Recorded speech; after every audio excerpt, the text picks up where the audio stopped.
Hello everyone, I am Justina Paris and I welcome you all to today's daily news analysis. आज है 9th November 2024 and we're going to be seeing important articles from the Hindu, Indian Express and various other newspapers. So let's begin. आज का date 9th November is celebrated as National Legal Services Day.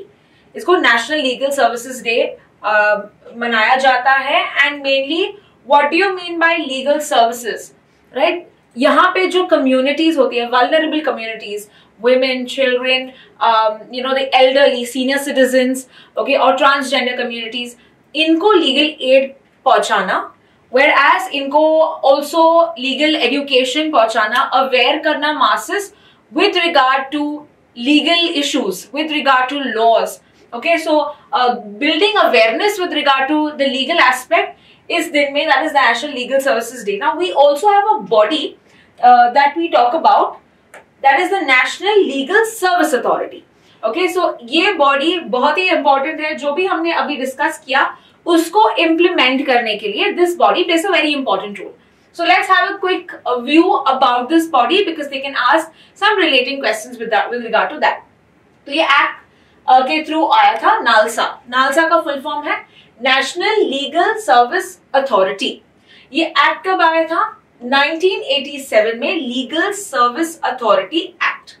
Okay, and what is the major objective? As I said, legal services provide करना, free legal services like pro bono cases, right? जहाँ पे weaker sections को यहाँ पे उनके case लड़े जाते हैं ताकि उनको न्याय दे सके, to give them justice, right? So they also organize लोक अदालत ताकि settlements कर सकते हैं for various conflicts, for various disputes at lower levels, so that हम जहाँ पे ज्यादा cases pendency ना हो in the higher courts, जल्दी से जल्दी cases dispose हो, नहीं तो तारीख पे तारीख करके cases लंबे चलते हैं, तो ये एक important function भी provide करता है. And of course it will reduce the burden on the judiciary.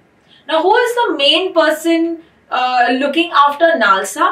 तो जो पेट्रन इन चीफ होता है, सबसे important person in NALSA is the chief justice of India. Okay, और हमको रिसेंटली पता है कल के दिन में ही जस्टिस जो chief justice of India DY Chandrachud ji के लास्ट वर्किंग डे था. So he has retired. Of course 10th is the last day. So कल उनका एक फेयरवेल भी था. That is what we see in today's newspaper. Anyway, apart from that, the second senior most judge अगर है, he is called as the executive chairman. So patron in chief is chief justice, and you have the executive chairman, which is the second senior most judge. And अभी जो second senior most judge है, that is Justice Sanjeev Khanna. Okay, Sanjeev Khanna. तो यहाँ पे अभी ये executive, but we know that CJI ने इनको अपॉइंट किया है, so soon he is going to be patron. और अभी के लिए याद रखना है कि संजीव खन्ना जी ही सेकंड सीनियर मोस्ट जज who is the executive chairman. Okay, so he is nominated by Droupadi Murmu as the executive chairman of NALSA. And कहाँ पे ये हाउस्ड है? This is at supreme court of India itself in new Delhi. तो ये हमने पूरा समझा है about the national legal services authority. Let's proceed to the first article of the day then. तो ये है एक important judgment with regard to minority status. Okay, of which university we're talking about? AMU.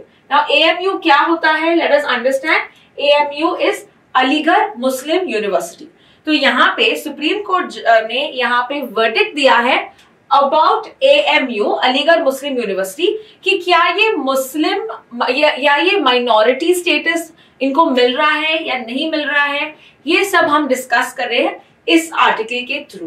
So let us quickly get to the article now. Now before doing this about understanding about this article, I want to cover some important basics. तो firstly ये जो है 1877 में Syed Ahmad Khan. Okay, ना वो सैयद अहमद खान, जब आप modern history पढ़ते हो, you learn about the reform movements, right? You learn about reform movements. तो यहाँ पे आपने पढ़ा होगा सैयद अहमद खान. इन्होंने क्या एस्टैब्लिश किया था? इन्होंने एस्टैब्लिश किया था Mohammedan Anglo Oriental college, right? I hope you remember this, Anglo Oriental college, Mohammedan Anglo Oriental college किसने एस्टैब्लिश किया था? Syed Ahmad Khan. He was considered as a loyalist of the Britishers. उनको लगता था कि ब्रिटिशर्स जो है हमारे भले के लिए है। So he also wanted the Muslim community to advance. इसीलिए उन्होंने ये कॉलेज एस्टैब्लिश किया ताकि इंक्रीजिंग सेक्युलर सब्जेक्ट्स पढ़ सके, मुस्लिम कम्युनिटी को एडवांसमेंट मिल सके। That is what he wanted through the formation of the Mohammedan Anglo Oriental college. इनको नाइटहुड भी मिला था ब्रिटिशर्स से, of course he was for his great works. Now let's understand, यही जो Mohammedan Anglo-Oriental College, this transformed into Aligarh Muslim University, Aligarh Muslim College and then Aligarh Muslim University as well. तो यही हम कहते हैं AMU. So 1920 में it becomes an act. Okay, ये एक एक्ट के थ्रू इनको ज्यादा पावर्स देते हैं, that is called as the AMU act. तो ये एक्ट के थ्रू सेंट्रल लॉ पार्लियामेंट के थ्रू इनको ये एस्टैब्लिशमेंट करके ज्यादा यू कैन से स्टेटस इसका बढ़ाया जाता है। बट यहाँ पे इट इज नॉट सेइंग कि ये मुस्लिम या माइनॉरिटी स्टेटस है या नहीं है, ये हमने डिस्कस नहीं किया, बस it is given powers with regard to a central law, the Aligarh Muslim university. Now comes in 1967. 1967 में एक केस होता है। Now what is this case? It is S. Aziz versus S. Aziz Basha versus Union of India.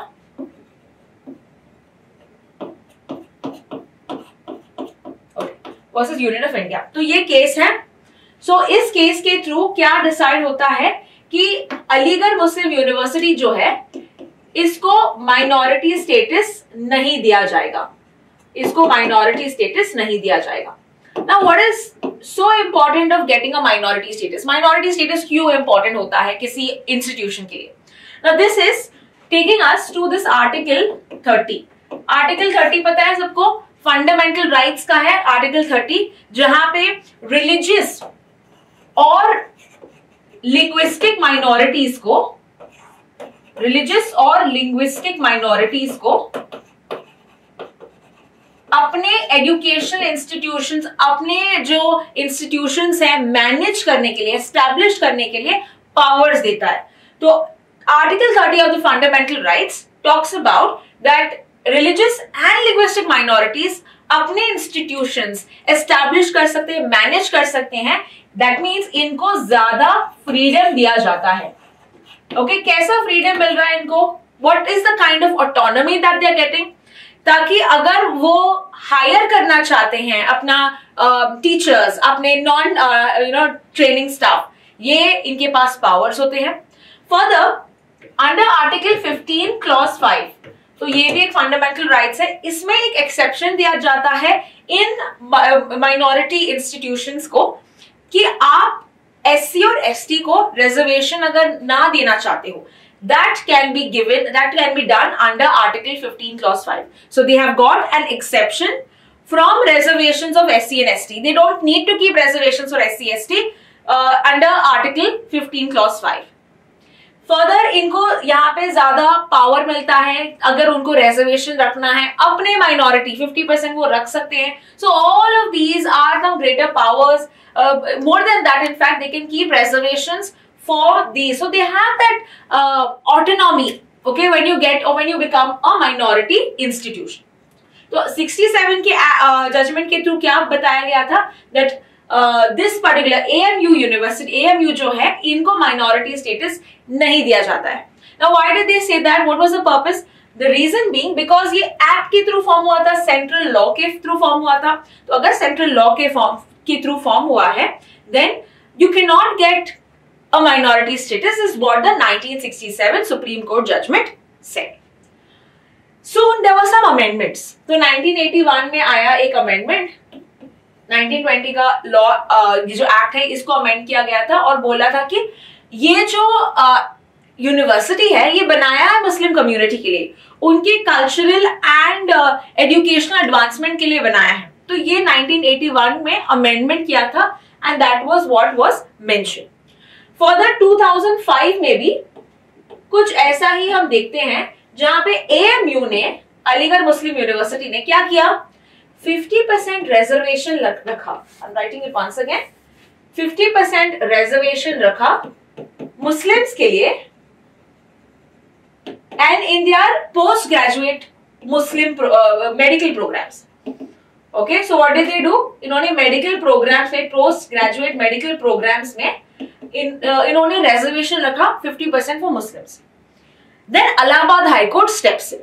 तो Allahabad high court यहां पे कहता है कि आप ये नहीं कर सकते, it struck down what AMU did.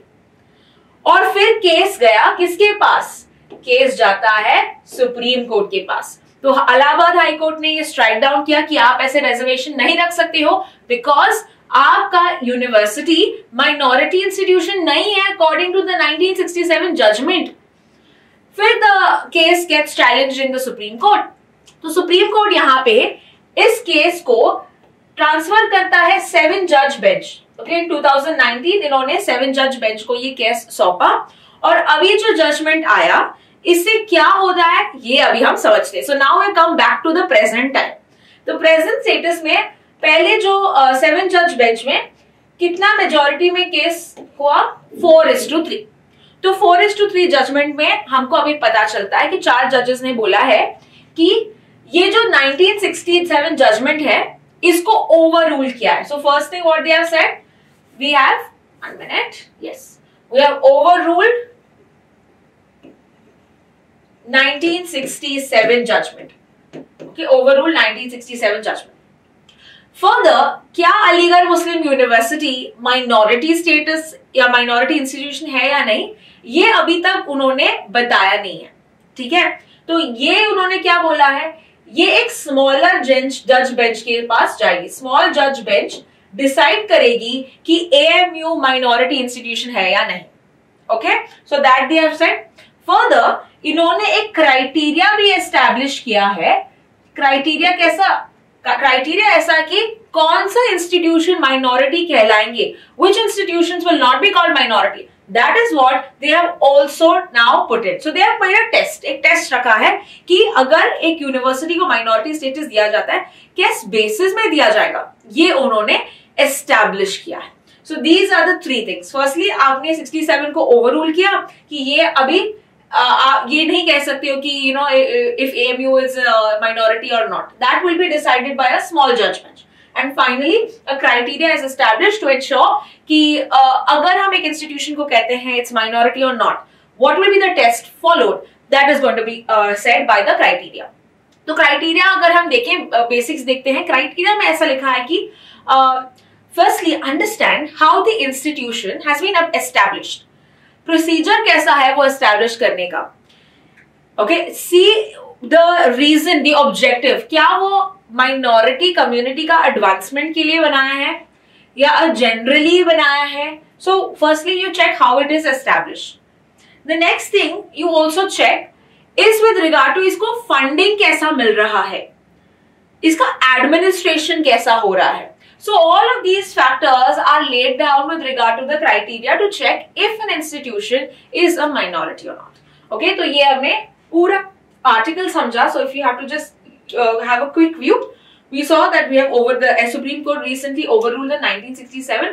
अभी एक smaller judge bench check करेगी कि AMU minority है या नहीं. माइनॉरिटी के बेनिफिट्स हमने देखे, क्या क्या उनको लाभ मिलता है, रिजर्वेशन देने का, हायरिंग करने का, with regard to greater freedom that they get to manage their own institutions under which article 30 of the constitution. फिर हमने देखा कि एक बैकग्राउंड देखा राइट फ्रॉम 1877 सैयद अहमद जिन्होंने बनाया Mohammedan Anglo Oriental College, and then we also saw the 1967 judgment, the रेटा amendments 1981 2005, and finally Allahabad high court ने बोला कि ये आप नहीं कर सकते हो, and followed by which the case goes to supreme court, and now we have seen what the supreme court has said. तो ये पूरा आर्टिकल हमने डिटेल से विस्तार से समझा है. Let's proceed to the next article. The next article is more of a one liner. तो यहाँ पे आप देख लीजिए, आपको क्या क्या फैक्ट आपको यहाँ पे आएगा. सो फर्स्ट इज प्रोजेक्ट शौर्य गत. ओके, प्रोजेक्ट शौर्य गत जो है, now this is basically कौन किसने दिया है? It is by Department of Military Affairs and United Services Institution of India. तो दो बॉडीज ने लॉन्च किया है, दो बॉडीज का इनिशिएटिव है. Which are the two bodies? Department of Military Affairs and USI, which is United Services Institution of India. तो इन दोनों ने लॉन्च किया है प्रोजेक्ट शौर्य गत, और इसका पर्पस, इसका ऑब्जेक्टिव है ताकि हम कंजर्व और प्रमोट करें अपना मिलिट्री हेरिटेज, जो rich heritage that we have with regard to the military affairs, इसको कंजर्व करें, इसको प्रमोट करें. That is why we have project Shaurya Gatha. Okay, now there is also similar kind of project, अगर आपने पहले देखा होगा, प्रोजेक्ट उद्भव. प्रोजेक्ट उद्भव किसने दिया है? It is started by which institution? It is by the Indian army. तो ये हमने कुछ महीने पहले किया है, but I am just revising this with you so that you know the difference between the two. तो प्रोजेक्ट उद्भव की बात करें, it is basically amalgamating, it is merging जो हमारा एंशिएंट नॉलेज है with regard to battles, with regard to military, और हमारे जो मॉडर्न टैक्टिक्स है, इसको मर्ज करने के लिए, इसको अमैलगमेट करने के लिए. So getting together the ancient military knowledge, जो हमने बहुत सारे युद्ध लड़े हैं, उससे जो सीख मिलती है, उसके जो टैक्टिक्स हैं, इसको हम प्रेजेंट टाइम्स में इनकॉर्पोरेट करें, इसको अमैलगमेट करें, इसको मर्ज करें. So this is what is given under project उद्भव. और यहाँ पे हमको कंजर्व करना है, हमको प्रिजर्व करना है, प्रमोट करना है हमारा रिच कल्चर ऑफ मिलिट्री. ठीक है, तो ये दो हमने प्रोजेक्ट्स देखे हैं, एक इंडियन आर्मी का है, दूसरा department of military affairs in USI. Proceeding to the next article, and this is with regard to the SEBI. और क्या है पूरा आर्टिकल समझते हैं. तो अभी लोकपाल ने यहाँ पे रिस्पॉन्स मांगा है सेबी के चीफ से. सेबी के चीफ कौन है? That is Madhabi Puri Buch. तो यहाँ पे इनका फोटो भी है. तो इन पे यहाँ पे कुछ एलिगेशंस लगे हैं with regard to conflict of interest. So इसके लिए अभी हमको सेबी के बारे में समझना होगा. So firstly what is SEBI, क्योंकि she is the chief of the SEBI. So SEBI कब एस्टैब्लिश हुआ था? SEBI was establish in the year 1988. 1988 में वो एस्टैब्लिश हुआ था, but it did not have enough powers. बना था इसीलिए ताकि रेगुलेट करे स्टॉक मार्केट्स को, but it did not have powers. तो 1992 स्कैम तो सुना ही होगा आपने. तो उस स्कैम के बाद ही we realise that what overhaul we require, what kind of changes we require, and therefore 1992 में इसको हमने बनाया था एक स्टैट्यूटरी बॉडी. ओके, सो 1992 में this becomes a statutory body के थ्रू इनको ज्यादा पावर्स मिले, सेबी को ज्यादा पावर्स मिले. So the Securities and Exchange Board of India Act आया था 1992 में. ओके, सो यहाँ पे इनका मेजर एम क्या है? To regulate the stock markets, the security markets, right. जैसे हमारी बीएससी है, एनएससी है, टू एंश्योर कि इनसाइडर ट्रेडिंग ना हो, टू अंडरस्टैंड कि जो मार्केट्स है ये इन्वेस्टर्स के भले के लिए काम करते हैं, यहाँ पे कोई करप्शन, यहाँ पे कोई प्रॉब्लम्स नहीं होना चाहिए, कोई स्कैम्स और सब नहीं होना चाहिए, राइट. सो इसका हेडक्वार्टर्स है कौन से रीजन में? मुंबई में. And you also have the regional offices in Ahmedabad, Kolkata, Chennai and Delhi. So you have 4 regional offices in the 4 metropolitan cities, Ahmedabad, Kolkata, Chennai, Delhi. Main one is in Mumbai. तो यहाँ पे मदावी पुरी बुच के अंडर यहाँ पे केस लगाया गया है. सो द छानबीन चल रही है. So we will see when the case, when they get to know or when they have completely understood the case. For now, we just have to know about these institutions as well as about this institution called as Lokpal. तो समझते हैं लोकपाल के बारे में भी, जिन्होंने यहाँ पे रिस्पॉन्स मांगा है मदावी पुरी बुच से. सो लोकपाल एंड लोक अदालत, ये दोनों जो बॉडीज होते हैं, ये बहुत ही इंपॉर्टेंट है करप्शन को कम करने के लिए. They are important to investigate and prosecute. जो हमारे करप्शन कौन करता है? जब पब्लिक ऑफिशियल्स करप्शन करते हैं. उनके लिए ये एक इंपॉर्टेंट बॉडी होती है. It is like an ombudsman. इसको ओम्बड्समैन कहते हैं. Okay, when they are checking for corruption, also mainly in the own institutions या इन द पब्लिक इंस्टीट्यूशंस. ये पहला ओम्बड्समैन अगर हम बात करें, इट स्टार्टेड इन स्वीडन. ठीक है, स्वीडन में बहुत पहले it started firstly in Sweden, and we also continued this aspect with regard to various countries ने follow किया. तो पहला country started as Sweden. Now let's understand about this. ये जो term है लोकपाल, लोक आयुक्त, ये किसने दिया है? This was by L.M. Singhvi, Dr. L.M. Singhvi. इन्होंने terms दिए थे लोकपाल and लोक आयुक्त to check the corruption that is happening, to hold these offices accountable for their wrongdoings. तो यहाँ पे लोकपाल सेंट्रल बॉडी, लोक आयुक्त स्टेट्स में भी होता है.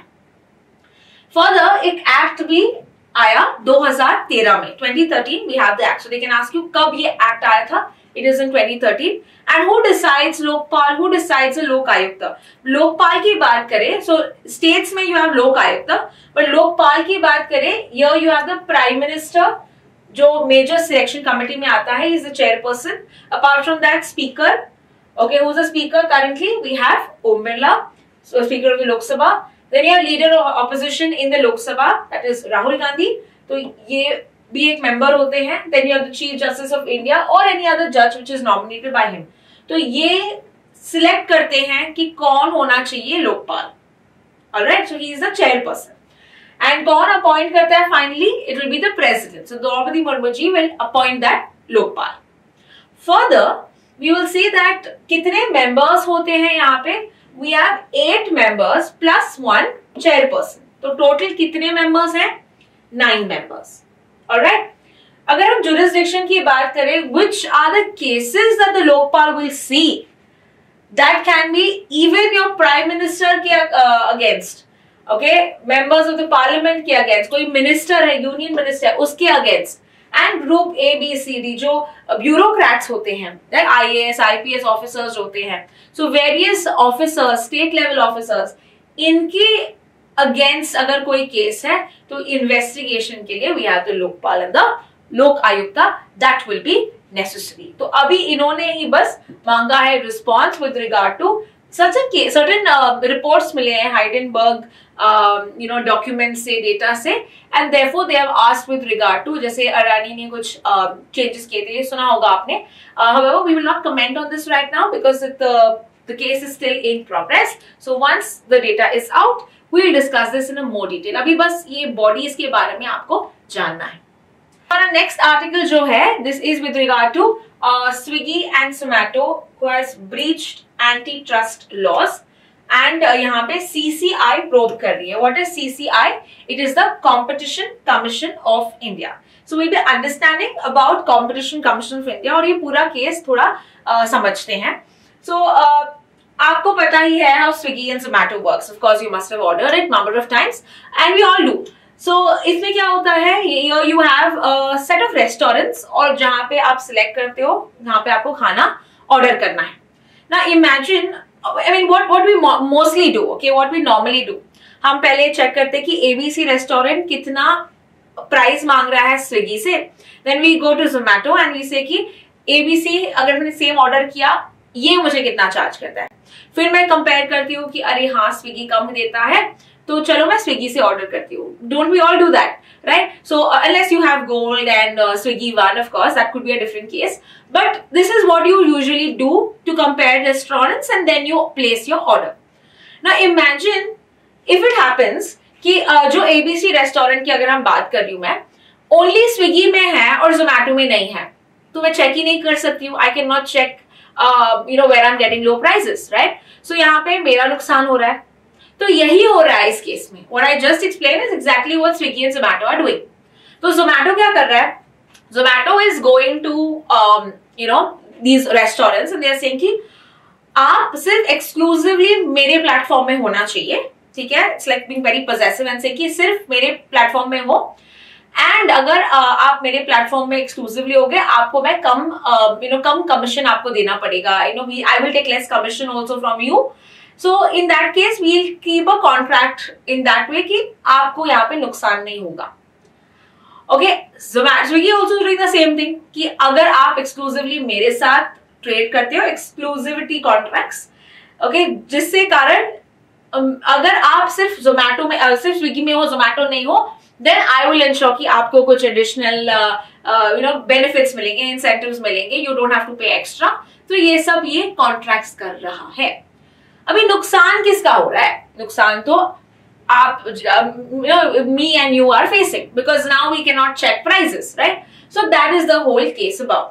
तो यहाँ पे तो national restaurant association of India इन्होंने कंप्लेन किया है.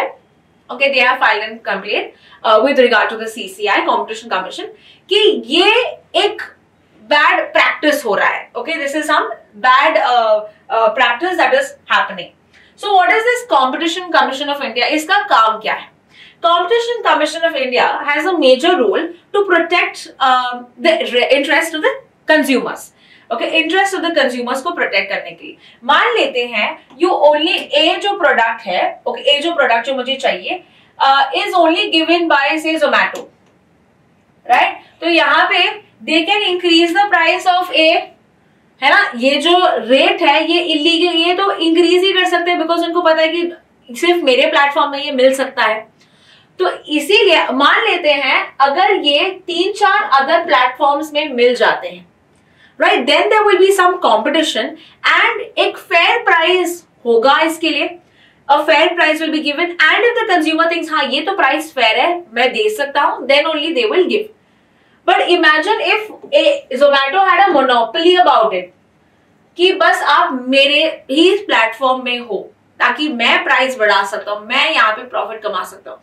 नुकसान तो कंज्यूमर्स का हो रहा है.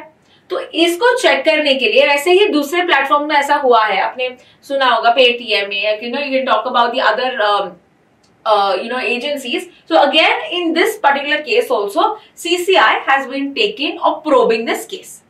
So monopolies और competition को बढ़ाने के लिए ताकि fair prices हो, consumers का interest save हो, that is why you have the Competition Commission of India. Now, Competition Commission of India is a body that came through. It's a statutory body जो Competition Act के through आया था, which was in 2002. Okay, 2002. So they can ask you Competition Commission of Act कब आया था? That is 2002. उसी के दौरान 2002 में the commission also was established. There was an amendment also in 2007. So remember that amendments have happened. कौन होता है इस Competition Commission में? We have one chairperson and you have 6 members. Okay, so 1 plus 6 है यहाँ पे, and we see they all are appointed by the central government. ये जो एक्ट जो आया था पहले एक पुराना एक्ट था टू इंश्योर कि मोनोपोली ना हो. ओके, जैसे कि अगर हम देखते हैं जियो, एयरटेल, है ना, otherwise there won't be any you can say there will be monopoly of one such company. So to avoid that, ताकि competition ज्यादा हो, here we see earlier there was a Monopolies and Restrictive Trade Practices Act of 1969. इसको repeal करके नया एक act बना था 2002 में, और किसके recommendations में? The Raghavan Committee. So they can ask you this as well. कौन सी committee के through the Competition Act came? That was in the Raghavan Committee. So we have understood the whole case with regard to the Swiggy and Zomato. तो अभी देखते हैं कि क्या होता है with regard to the probe. Okay, do we get these exclusivity contracts? क्या ये रद्द होते हैं? Can we now benefit and order and check the prices in both the platforms? This only time will tell. And this is all with regard to आज के current affairs. बहुत सारे interesting articles हमने देखे. I will see you in the next video where I'll be discussing about the 20 questions from the topics that I just did.